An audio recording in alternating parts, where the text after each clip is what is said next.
स्थळ Nashik forest highway. मध्यरात्री 1 वाजता. असं म्हणतात चहूदिशेंना ठळक अशी काजळ रात पसरली होती. मध्यरात्रीच्या त्या कातर अशुभ समयी त्या घनगर्द जंगलातल्या मोठमोठ्या वृक्षकायेमधून भूतासारखा वर्तुळाकारात हिरवी पाने सोबत घेऊन हसत खिदळत वारा वाहत होता. जंगलातल्या झाडावरच्या फांद्यांवर कित्येक तरी काळ्या कातडीच्या पिसांचे कावळे बसले होते. आवाज न करता ते सर्व कावळे बसले होते. जणू त्यांची बैठक सुरू होती किंवा काहीतरी घडणार होतं. अशुभ, अनाकलनीय असा थरार ज्या भयानक घटनेची ह्या सर्व कावळ्यांना आधीच चुणूक लागली होती. वातावरणात हलकासा थंडावा जाणवत होता. कीटकांची किरकिर सुरू होती. मध्ये झाडावरच्या शेंड्यांच्या वरून आकाशातून एक टिटवी टिव टिव करत अभद्र मृत्यूनाद घुमवत उडून गेली. रस्त्या बाजूलाच एक हिरव्या रंगाचा पत्र्याचा फळा होता. लोखंडामार्फत जमिनीत गाडलेला दिसत होता. त्याच फळ्यावर सफेद अक्षरात नाव लिहिलं होतं, नाशिक वन विभाग. त्या नावाखाली जंगलाचा नकाशा कोरला होता. त्याखाली जंगल किती मोठं आहे हे लिहिलं होतं. जंगल पूर्ण 10 किलोमीटर पर्यंत चहूदिशेंना पसरलेला होता. त्या जंगलातून हा हायवे वाकडे तिकडे वळण घेत आतून जात होता. ह्या जंगलाची एक खासियत होती की दिवसा हिरव्यागार झाडांनी नटलेला हा निसर्गाचं वरदान लाभलेला जंगल रात्र होताच एक वेगळंच आणि विचित्र भयावह असं रूप घेऊन उभा राहत होता. दिवसा ढवळ्या हिरवीगार शाळूंची गुडघ्यानितकी वाढलेली गवते दिवसा हवेच्या तालावर डुलत असायची. सकाळ दुपार ह्या जंगलात पक्ष्यांची चिवचिवाट चालायची. त्या आवाजांनी ते जंगल अगदी मन प्रसन्न फील द्यायचं. ऐकणारा संमोहित होऊन ते आवाज ऐकत असायचा. परंतु जशी रात्र व्हायची ती दिवसा वाऱ्याच्या ताळावर थिरकणारी गवत एका बुटक्या भूताचं रूप घेऊन उभा असल्याचा भास व्हायचा. संध्याकाळ होताच पक्ष्यांची किलबिल पार बंद होऊन जायची. वातावरण अगदी भकास शांत होऊन जायचं. ह्या हायवेबद्दल एक गोष्ट सांगितली जायची. अफवा की हकीकत कोणास ठाऊक, पण लोक सांगायची की या नाशिकच्या जंगलात खुर्शा किरकिट नामक पिशाच फिरतो. किरकिट पिशाच दर 5 वर्ष झोपलेला असतो. मग दर 5 वर्षानंतर 9 दिवसांसाठी तो जागा होतो. 9 दिवस फक्त आणि फक्त खात राहतो. हा किरकिट माणसाचा शिकार करतो. मानवी शरीरातील अवयव खातो. आतडे, हृदय, डोळे, तोंड, जीभ, नाक, कान, स्नायू, मानवाचं सर्व शरीर आतून आळीसारखं पोखरून खाल्लं की उरलेली मानवाची खाळ त्वचा तो त्याच्या बंगल्यात भिंतीवर अटकून ठेवतो. त्याला त्या कामात आसुरी मज्जा मिळते. आपण किती कर्तब करून दाखवले त्याच्यासाठी त्या मानवी प्रेतांची खाळ म्हणजे एका बक्षिसेपेक्षा कमी नसतं. 2020 कोरोना व्हायरस नंतर नाशिकच्या जंगलात आज 2025 या वर्षी पुन्हा एकदा ती वेळ आली होती. तो त्याच्या असीम निद्रेतून जागा झाला होता. 9 दिवस आता फक्त आणि फक्त हावरटासारखं चरण्यासाठी तो निद्रेतून जागा झाला होता. नाशिकच्या हायवेवरून ती पिवळ्या रंगाची बस वेगात धावत निघाली होती. रात्रीचा प्रहर असल्याने गाड्या कमीच होत्या. ड्रायव्हरला भलताच ऊत आला होता. गाडी तब्बल 100चा अंक ओलांडून 150च्या वेगाला धरायला निघाली होती. स्पीडोमीटरवर गाडीचा स्पीड काटा वेगानं 110, 120, 130 असं करत करत 150वर पोहोचला होता. बसची पिवळसर हेडलाईट रस्त्यामधोमध असलेल्या धुक्याला धडक देत सरसर आवाज करत हायवेच्या मधोमध असलेल्या क्रॉस लाईनच्या सफेद पट्ट्यांना एक एक करत गिळत मागे टाकत पुढे जात होती. ड्राईव्ह सीटवर 70 पार केलेला म्हातारा बसला होता. ड्रायव्हरचे पांढरे केस पाहता तो एक हायवी ड्रायव्हर वाटत होता. गाडी त्याच्या चांगलीच हातात बसलेली दिसत होती. त्या म्हाताऱ्या ड्रायव्हरच्या बाजूला एक लाल साडी, अंगावर काळा स्टायलिश ब्लाऊज, साडीचा पदर ब्लाऊजला असा काही बसवला होता की त्या ब्लाऊजमधून उरोजांची ती दुहेरी रेषा दिसत होती. गौरवर्ण चेहरा, लालसर डोळे, कोरीव भोया, डोक्यावरचे फिकट तपकिरी रंगाने रंगवले होते. छातीवर असलेल्या लाल साडीवर एक काळी पट्टी लावली होती. त्यावर या मॅडमचं नाव लिहिलं होतं, सेनरिटा बक्षी. सेनरिटा मॅडम तरुण होत्या, मॉडर्न विचारांच्या होत्या. त्यांचं राहणीमान पाहून कळलं असेलच. बसमागे पॅसेंजर सीटवर 12वीच्या कॉलेज मुलं मुली गाण्यांच्या भेंड्या खेळत बसली होती. त्या सर्वांचा आवाज येत होता, ये मेरा दिल प्यार का दीवाना. त्याच मुलांमधला एक तरुण, गोऱ्या पान चेहऱ्याचा मुलगा आपल्या सीटच्या जागेवर उभा राहून एका मुलीकडे पाहत गाणं बोलू लागला.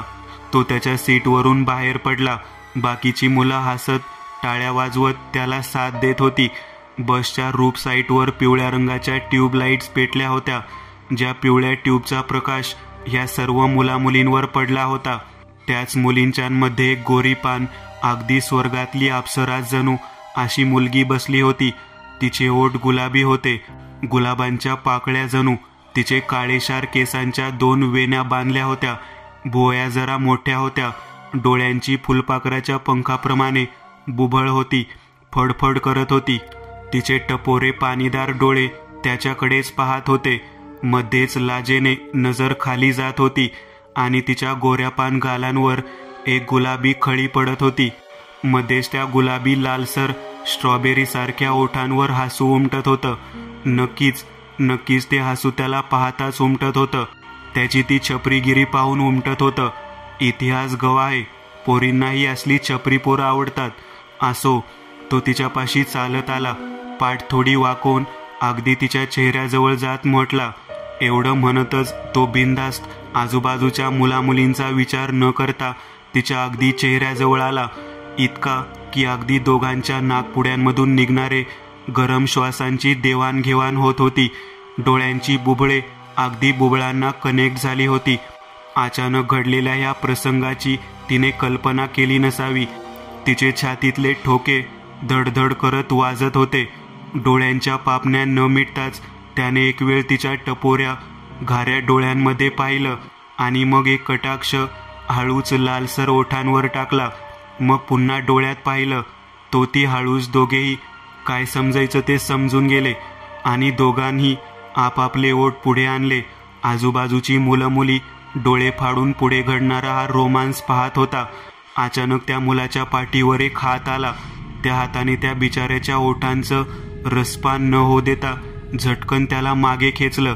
त्याने आपल्या ओठांचं पाऊच केला होता, पण किस वगैरे असं काहीच झालं नाही. हे पाहता त्याने डोळे उघडले आणि समोर पाहिलं तर समोर सेनोरिटा मॅडम उभ्या होत्या. एक भुवई उंचावून त्याच्याकडेच पाहत होत्या. मॅडमना पाहताच त्याच्या पाऊच केलेल्या ओठातून भस्कन सिगारेटसारखं धूर निघालं व तो खोकू लागला. मॅडम तुम्ही? तो म्हटला. हो मीच. गाण्यांच्या भेंड्या खेळत होतात ना तुम्ही, की किस खेळत होतात? मॅडम जराशा गालात हसल्या. तशी बाजूला बसलेली ती मुलगीही लाजली. बाकीची मुलं मुली दात काढत हसत होती. तोच अचानक बसला ब्रेक बसला. टायर घासल्याचा मोठा आवाज झाला. त्या सुनसान हायवेवर पिवळ्या रंगाची बस थांबलेली दिसत होती. बसच्या दोन्ही बाजूला हिरव्या रंगाची झाडे होती. खालचा रस्ता नुकताच पाऊस पडून गेल्यासारखा ओला झाला होता. त्याच रस्त्यावर बसच्या चाकांतून पांढरट रंगाचा धूर निघाला जात बस उभी होती. अचानक बसला ब्रेक बसल्याने मॅडम पडता पडता वाचल्या होत्या. तो मुलगाही पडता वाचला होता. ओ ड्रायव्हर काका, काय झालं? असं अचानक ब्रेक का दाबलं? मॅडम असं म्हणतच ड्रायव्हिंग सीट पाशी आल्या. परंतु ड्रायव्हिंग सीट मात्र रिकामी होती. काही वेळा अगोदर ड्रायव्हिंग सीटवर बसलेला तो म्हातारा आता सीटवर नव्हता. ड्रायव्हर काका? हा ड्रायव्हर काका कुठे गेला? मॅडम स्वतःशीच म्हटल्या. काय झालं मॅम? Any problem? तो मगाचा मुलगा सेनोरिटा मॅडम जवळ आला. अरे यश, ड्रायव्हर काका त्यांच्या सीटवर नाहीयेत. कुठे गेले कुणास ठाऊक. अच्छा, त्या मुलाचं नाव यश होतं तर. डोंट वरी मॅम, इथेच कुठेतरी असतील ते. मला वाटतं जरा वॉशरूम गेले असणार. हो ना, यश बरोबर बोलतोय. तसंही सीटवर बसून बसून तुंबले असतील काका. बाजूला एवढी भारी आयटम बसलेली असताना म्हातारा हारणी झाला. यशचा मित्र निनाद गालात हसत म्हटला. शेवटचं वाक्य त्याने अगदी पुटपुटल्यासारखं म्हटलं. सेनोरिटा मॅडम फक्त मान हलवली. मग अचानक मॅमना निनादच्या वाक्यातलं ते शब्द आठवला. 1 मिनिट, तुंबले असतील म्हणजे? सेनोरिटा मॅम न समजून म्हटल्या. अहो मॅम, म्हणजे यशने निनादच्या पोटात कोपरा मारला. आ निनादने जरा विवळतच पोटाला हात लावला. जरा वॉशरूमला गेले असतील, येतीलच. अच्छा. सेनोरिटा मॅमनी समजून मान हलवली. मॅम सहित सर्व मुलं मुली ड्रायव्हर काकांची वाट पाहत होते. परंतु वाट पाहता पाहता अर्धा तास उलटून गेला होता. ड्रायव्हर काका काही केल्या परत आले नव्हते. अरे यश, हा म्हातारा वॉशरूमला गेलाय की टॉयलेट बांधून कार्यक्रम करून येणार आहे? किती वेळ झाला यार? निनाद यशला म्हटला, ज्याचं सर्व लक्ष त्याच्या क्रशकडेच होतं. निनाद काय म्हटला त्याने ते ऐकलं सुद्धा नव्हतं. धप. अचानक बसच्या पत्र्याच्या रूफवर काहीतरी आदळलं.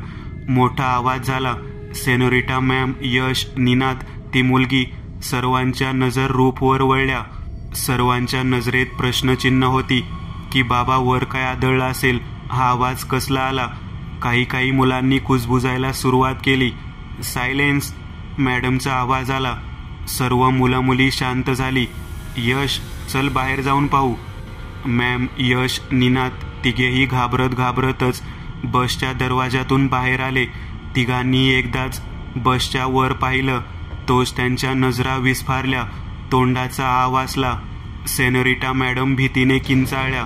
त्या स्मशान शांततेत तो ओरडण्याचा आवाज गुंजला व झाडांवर बसलेले कावळे, त्या कावळ्यांचा थवा काव काव मृत्यूनाद घुमवत आकाशात घिरट्या घालू लागला. जंगलातल्या हायवेच्या रस्त्यावर पिवळ्या रंगाची ती बस थांबली होती. बसचे दोन्ही साईडच्या इंडिकेटर लाईट्स टिक टिक आवाज करत पेटत होत्या. 1 सेकंद पेटून पुन्हा बंद होत्या. इंडिकेटर लाईटचा तो भगव्या रंगाचा प्रकाश खाली हायवेवर पडला होता. आजूबाजूला झाडांवर, त्यांखाली असलेल्या कमरे इतपत उंच झुडपांवर पडला होता. बसच्या चारही दिशेंना पांढऱ्या रंगाचं धुकं जमलं होतं. कुतूहल आश्चर्यकारक नजरेने त्या बसला पाहत होत्या. बसच्या पिवळसर पत्र्याच्या रूफवर ड्रायव्हर काकांची वेतळासारखी छाती इतकं भाग खाली झुकलेली डेड बॉडी पडली होती.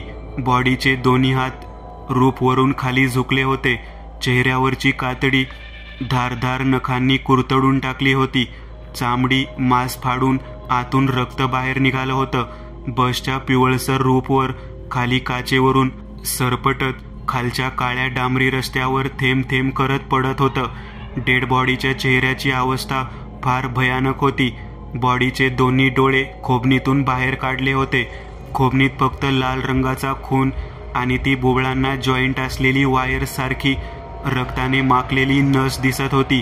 बॉडीच्या तोंडाचा आवाजला होता. मरताना नक्कीच काहीतरी भीतीदायक, भय उत्पन्न दृश्य पाहिल्याचं ते चिन्ह होतं. खास बसच्या आत भेदरलेली, घाबरलेली मुलं मुली, उत्सुकता, नवल, भय ओथंबून वाहणाऱ्या अशा कित्येक तरी भावहीन नजरेने सेनोरिटा मॅडम, यश, निनादकडे पाहत होते. मॅडम एका सीटवर बसलेल्या. भीतीने त्यांची अशी काही बोबडी वळली होती की ती विस्फारलेली बुबळे, त्या बुबळांच्या पापण्या सताड उघड्या पडल्या होत्या. मिटता मिटत नव्हत्या. दोन्ही हात भीतीने थरथर कापत होते. मॅडमच्या बाजूलाच यश, निनाद दोघेही उभे होते. त्या दोघांची तीच अवस्था होती. ड्रायव्हर काका मेले, निनाद हळूच म्हटला. सर्व बाकी मुलं मुली निनादचं वाक्य ऐकून हादरले. भीतीने सर्वांनी एक एक करत आपल्या मित्रांच्या चेहऱ्याकडे पाहिलं. मेले म्हणजे? ती मुलगी म्हणाली. सेनोरिटा मॅडमनी वटारलेल्या भयजनक डोळ्यांनी त्या मुलीकडे पाहिले व म्हटले, विना, त्यांची बॉडी वर आहे, चेहरा विद्रूप झालाय, डोळे फोडलेत की बाहेर काढलेत माहीत नाही, पण ते मेलेत. त्यांना मारलं कोणीतरी. मॅडमचा आवाज शेवटच्या वाक्यावर घोगरा झाला होता. हलकेच त्यांनी बोलून झाल्यावर घशाखाली औंढा गिळला. पण मॅम, गाडीचा वेग किती? 150च्या स्पीडने गाडी धावत होती आणि जंगलातले वाघ, सिंह, चित्ता, बिबट्या, जर अशा काही हिंस्र प्राण्यांनी ड्रायव्हर काकांवर हल्ला केला असता तर मग आवाज तरी यायला हवा होता. आणि अशक्य कोटीतली गोष्ट अशी की डेड बॉडी बसच्या रूफवर पडल्याचा इतका मोठा आवाज झाला होता की जणू प्रेत आकाशातून खाली पडले. विनाच्या वक्तव्याने नकळत सर्व मुलांच्या अंगावर भीतीचा सरसरता काटा उभा राहिला. हे विना, तुला काय म्हणायचंय ग? हे खून काही कोण्या भूतापिशाच्याने केलाय? निनाद थरथरत्या स्वरात म्हटला. Yes of course. वीणा काहीशी गंभीर झाली. चेहऱ्यावर जराशा आठ्या पडल्या. मी झोमटे सरांच्या नॉवेलमध्ये वाचलाय. हा हायवे फार जुना आहे. म्हणे इथे खुर्शा किरकिटाचा साया आहे. खुर्शा किरकिट? यशने न समजून भुवया लहान करत वीणाकडे पाहिलं. हो, खुर्शा किरकिट. तिने यशकडे ती थंडगार नजर फिरवत पाहिलं. ताठ स्वरात सांगू लागली. बसमध्ये शांतता पसरली होती. सर्व मुलं मुली मॅडम वीणाचं बोलणं अगदी मन लावून ऐकत होते. चारही दिशांना पसरलेल्या स्मशान शांततेत वीणाचा आवाज फक्त ऐकू येत होता. दर 5 वर्षांनी जानेवारी महिन्यात 9 दिवसांसाठी तो त्याच्या निद्रेतून जागा होऊन शिकारीसाठी बाहेर पडतो. जो कोणी दिसेल त्याचा मुर्दा पाडतो. प्रेताच्या रक्तमासाने आंघोळ धुतो. मासांवर चरतो. What nonsense Veena. तू जिपर्स क्रीपर्स पाहून आलीस वाटतं. किंवा तो रायटर झोमटे येडा असेल. बिंडो कुठचा. हे लोक पैशासाठी काहीही लिहितात. असं फक्त मूवीमध्ये असतं, रिअलमध्ये नाही. खुर्शा किरकिट म्हणे. यश हसू लागला. त्या स्मशान शांततेत त्याचा हसण्याचा आवाज अगदी दूर दूरपर्यंत जात होता. सर्व मुलंही यशला असं हसताना पाहून दुजोरा देत हसू लागली. वातावरणातला ताण थोडा वेळ का असेना नाहीसा झाला होता. बाहेरून बसपासून जेमतेम 50 मीटर दूर जंगलातल्या एका झाडावरच्या फांदीवर तो माकडासारखा पायांवर बसला होता. अंगात एक काळ्या रंगाचा पायघोळ जगा होता. टक्कल पडलेलं फिकट लालसर कातडीचं डोकं होतं.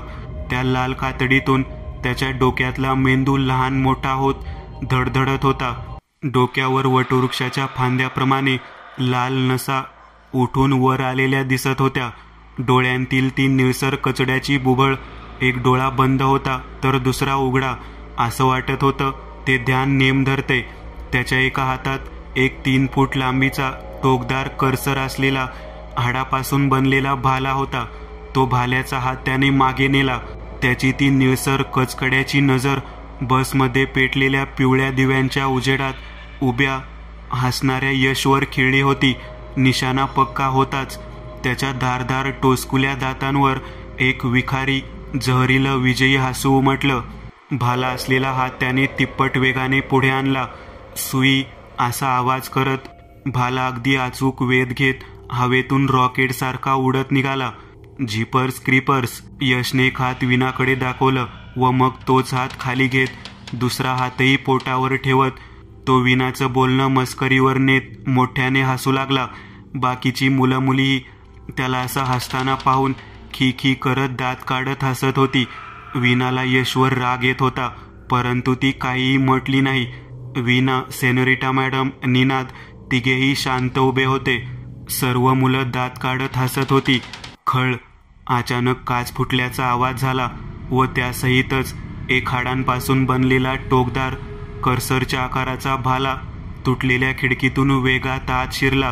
पुढचं भाल्याचं पातं सपक असा आवाज करत यशच्या डाव्या कानातून आरपार होत थेट उजव्या कानातून बाहेर रक्ताच्या लहान लहान चिळकांड्या उडवत बाहेर निघालं. भाल्याच्या वाराने यशच्या डोळ्यांतील सफेद बुबळे, त्यातला काळा ठिपका असे 2 डोळ्यांची जोडी चिबीक आवाज करत खोबणीतून बाहेर पडले. यशच्या तोंडातून रक्त बाहेर पडू लागलं. त्याचं निर्जीव कलेवर जागेवरच स्टॅच्यू होऊन स्टँड लावलेला बाईकप्रमाणे एका बाजूला झुकला जात जागेवरच उभं होतं. तिथे उपस्थित सर्वांनाही असं काही घडेल ह्याची कसलीही कोणालाही शून्य मात्र कल्पना नव्हती. सर्वांच्या चेहऱ्यावरचं हसू ओसरलं. भीतीने चेहरा पांढरा पडला. तोंडाचा डोळ्यांचा आव असला. थरकाप उडवणारं ते दृश्य पाहून काही जणांची पॅन्ट ओली झाली. एका पाठोपाठ मुलींच्या भय उत्पन्न आर्तकिंकाळ्यांची रिंगटोन वाजू लागली. उभा असं म्हणतं त्या आवाजांनी दणानून उठला. निनाद भीतच एक पाऊल मागे टाकत मागे जाऊ लागला. 4 पावलं चालून होताच त्याने मागे गरकन वळून गिरकी घेतली. पुढच्या दिशेने धावायला सुरुवात केली. 5 पावलांतच तो ड्रायव्हिंग सीटपाशी आला. देवाच्या कृपेने इग्निशनला बसची चावी इन केलेली होती. ड्रायव्हिंग सीटवर बसून त्याने चावी पिळली. धडधड करत पूर्ण बसला धक्के बसले जात इंजिनचा घरघराट वाजवत बस सुरू झाली. भुरुम भुरुम. बसच्या मागच्या नळीतून काळसर धुराचा लोट हवेत उडाला. खटखट आवाज करत निनादने एकदाच 2 गिअर शिफ्ट केले. क्लच सोडलं. लागलीच एक्सलेटरवर वेगाने पाय दिली. हायवेवर उभी बस जागेवरून हलली. बसची चाक गरागरा फिरत वेगानं हायवेवरच्या रस्त्यावर धावू लागली. निनाचा चेहरा भीतीने पांढरा पडला होता. कपाळावरून घामाचे द्रवबिंदू घळाघळा खाली कोसळत होते. बसची पिवळसर हेडलाईट हायवेवर दूर दूरपर्यंत पसरली होती. धुक्याला चिरत बस भुरुम भुरुम आवाज करत धावत होती. बसच्या सर्व खिडक्यांतून ऊ करत वारा आत घुसत होता. त्या थंड वाऱ्याने आधीच घाबरलेल्या या सर्वांच्या अंगावर भयाची मृत्यूधारी लाट उसळत होती. बाहेर हवेतून एक धारधार वर्तुळाकार भिंगरी गरागरा फिरत येताना दिसत होती. त्या भिंगरीला 4 लोखंडाच्या धारधार पाती अडकवल्या होत्या. धार इतकी ताकदवर होती की माणसाचं हाडही 2 भागात विभागेल, तुकडं करेल. आणि हीच भिंगरी वेगानं बसच्या प्लास्टिक टायरवर येऊन आदळली. फट आवाज झाला. चंदेरी रंगाचा स्पष्ट ठिणग्या उडाल्या. टायरचं काम जागीच तमाम झाला. टायर फट आवाज करत फुटला होता. टायर फुटल्याने वेगानं धावणाऱ्या बसचा कंट्रोल बिघडलं. बस हायवेवर कधी डावीकडे तर कधी उजवीकडे हेलकावे खात होती, झुकत होती. सर्व मुलं मुली एकमेकांच्या अंगावर पडू लागली. सर्वांचा जागेवरून तोल जाऊ लागला.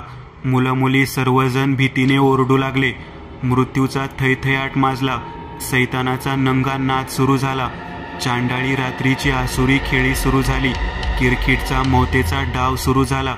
निनाच्या हातून स्टेअरिंग निसटली. पूर्ण स्टेअरिंग उजव्या बाजूला वळली गेली. बसचे पुढील 2 चाक उजव्या बाजूला वळले आणि बस हायवे बाजूला असलेल्या एका झाडावर जाऊन धडकली. धड धडक बसताच बसच्या आतील काचा हवेच्या दाबाने फुटल्या. खळखळ करत काचांचा भुगा हवेत उडाला. फूट उंचीच्या त्या झाडाच्या खोडावर बरोबर मधोमध बसचं इंजिन आदळलं होतं. बसच्या इंजिनचा भाग म्हणजेच पत्रा धक्क्याने चेंबून आत घुसला होता. त्या इंजिनमधून सफेद रंगाचं धूर मंदगतीने बाहेर पडत होतं. नक्कीच इंजिनला डॅमेज झालं होतं. आता उरलेली एक सुटकेची आशाही निवळली होती. बसमध्ये बसून सर्वजण इथून रफूचक्कर होऊन वाचले असते, सुखरूप बाहेर निघाले असते. परंतु ते ध्यान पिसाळलेल्या रागीट हिंस्र श्वापदासारखं ह्या मुलमुलीच्या मागावर लागलं होतं. त्याच्या नजरेतून एकही सुटणार नव्हता. खुर्शा किरकिट एकेकाचा फडशा पाडणार होता. इंजिनची वाट लागली होती. इंजिनचा गेम झाला होता. बंद पडलेल्या इंजिनमुळे बसमध्ये पेटलेली लाईट ऑफ झाली होती. अंधकाराने बसला आता विळखा घालून आपल्या विशाल गर्भात सामावून घेतलं होतं.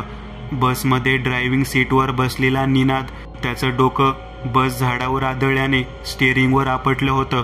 कपाळावरची कवटी फुटून त्यातून ताज्या लालसर रक्ताची धार बाहेर पडली होती. लाल रक्ताच्या मेकअपने चेहरा अभद्रपणे रंगून उठला होता. शर्ट पॅन्ट सर्व काही लाल गडदसर रंगाने भिजलं होतं. मागे सीटवर बसलेल्या सेनोरिटा मॅडम, त्यांच्या नाकाला मार बसला होता. नाकाचं फुटून रक्त बाहेर आलं होतं.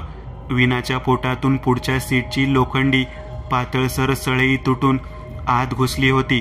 मागून पाटणातून तीच टोकदार लाल रक्ताने भिजलेलं टोक बाहेर आलं होतं. पाहणाऱ्याला वाटले असते ही बया मेली, खल्लास झाली. परंतु देवाची कृपा, तिचे श्वास सुरू होते. बाकीची सर्व उर्वरित मुलं मुली सर्वजण अशीच बसमध्ये विचित्र अपघाती अवस्थेत पडली होती. कोणाच्या डोळ्यात काच घुसून कोणी आंधळं झालं होतं. कोणाचा हात पाय फ्रॅक्चर झाला होता. सेनोरिटा मॅडमना जाग आली. कणतच त्या जागेवरून उठल्या. चेहरा अवतीभोवतीचं दृश्य पाहून रडवेला झाला होता. त्यावर एक भीतीची किनार झळकत होती. सहलीवरून घरी जायला निघालेली ही मुलं मुली काही वेळा अगोदर इतक्या आनंदात गाण्याच्या भेंड्या खेळत होते. वातावरण कसं प्रसन्न करणारं होतं. नियतीच्या मनात काय कपट आहे कोणी सांगू शकतं का? अर्ध्या तासा अगोदर ही बस, ही मुलं मुली सर्व सुखरूप होते, आनंदित होते. आणि मग आता वेळ बदलायला कितीसा वेळ लागतो हे ह्यावरून कळून येतं, नाही का? असो, पुढे रडत रडतच सेनोरिटा मॅडम उभ्या राहिल्या. अवतीभोवतीचं दृश्य पाहून त्यांच्या अंगाचा भीतीने थरथराट होत होता. अख्ख्या संपूर्ण आयुष्यात इतकं भयावह दृश्य कधी पाहिल्याचं त्यांना बिलकुल आठवत नव्हतं, मुळीचंच नव्हतं.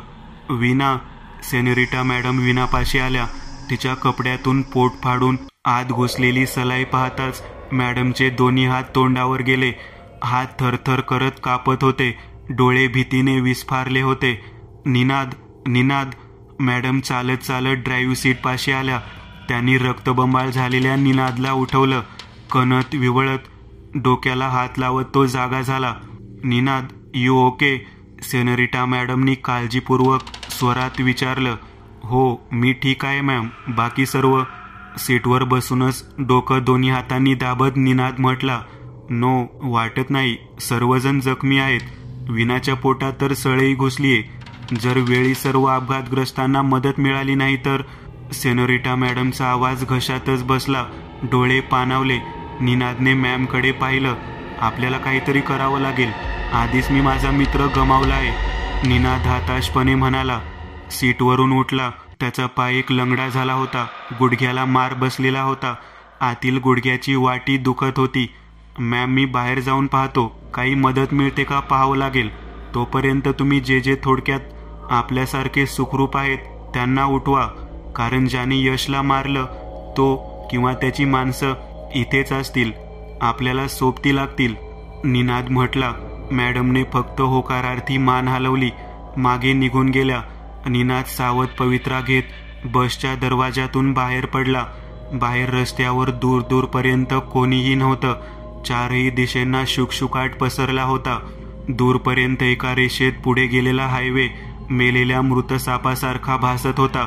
अवतीभोवती उभी झाडे निनादला रोखून पाहत आहेत असं भासत होतं. निनाद चालत चालत बसच्या मागे जाऊ लागला.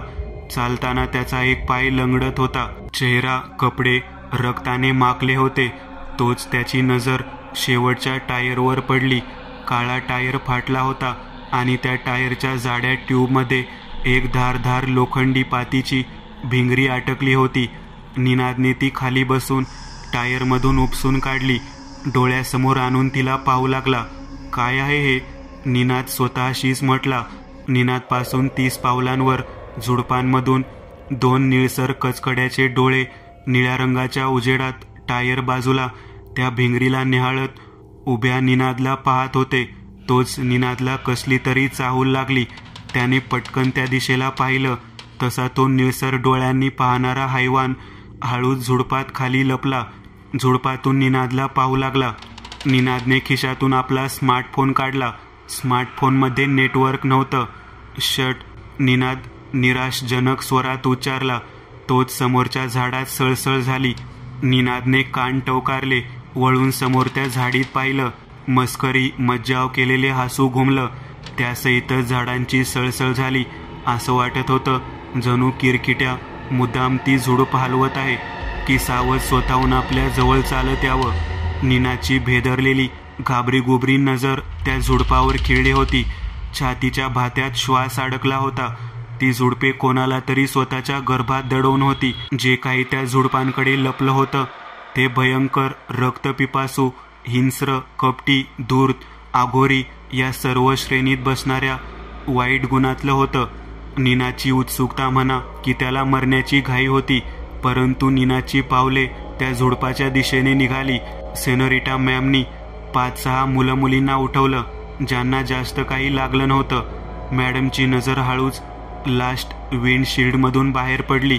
तसं त्यांना दिसलं की निनाद रस्त्यावरून पाठमोरा चालत पुढे पुढे जात आहे आणि त्याच्यापासून दूर 30 पावलांवर झुडपात एक अनाकलनीय भीतीची, धोक्याची घंटा वाजवणारी सळसळ होत आहे.